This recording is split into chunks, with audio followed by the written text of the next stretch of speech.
Is not the only grant we want to talk about today. The Quad Cities Community Foundation also awarded another $300,000 grant to the Martin Luther King Jr. Community Center.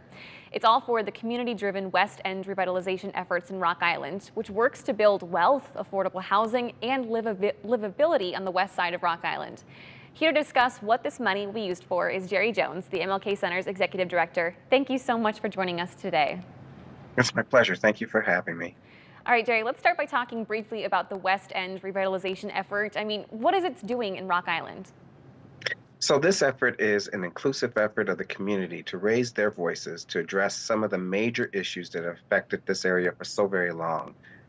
Their voices are coming to the fore to help integrate some of the data that we already have, but to bring forth solutions that are going to fit this community in areas of assets and income, of housing stability, of community engagement, of infrastructure and visual design.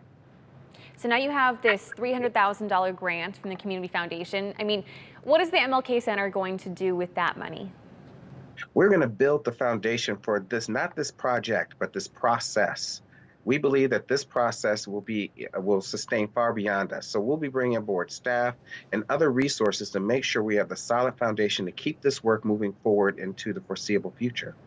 Because the work that this West End Revitalization Project is doing, if you at home have not heard about this, it's incredible, it's grassroots, it's community-centered.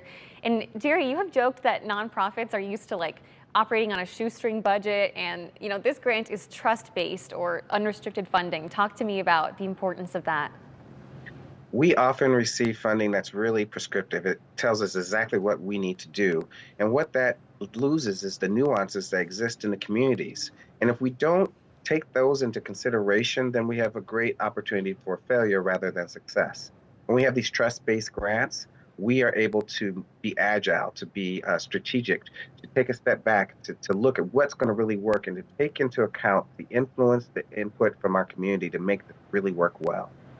Before I let you go, I wanted to ask you about when it comes to the west end of Rock Island in particular. It can get a bad rep here on the news, but you've talked about what a close-knit community this is. Talk about that. I've been at the King Center since 1998, and I've had the wonderful opportunity to know so many people within this neighborhood, within this area. And the community, the unity, the fellowship that exists in this community is phenomenal and is not surpassed by any other. So I'm excited to be a part of this work. It's the best work I get to do in my career.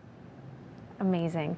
Jerry, thank you so much for joining us today, and we look forward to keeping up with the work that you all are doing with the West End Revitalization Project. Thank you very much.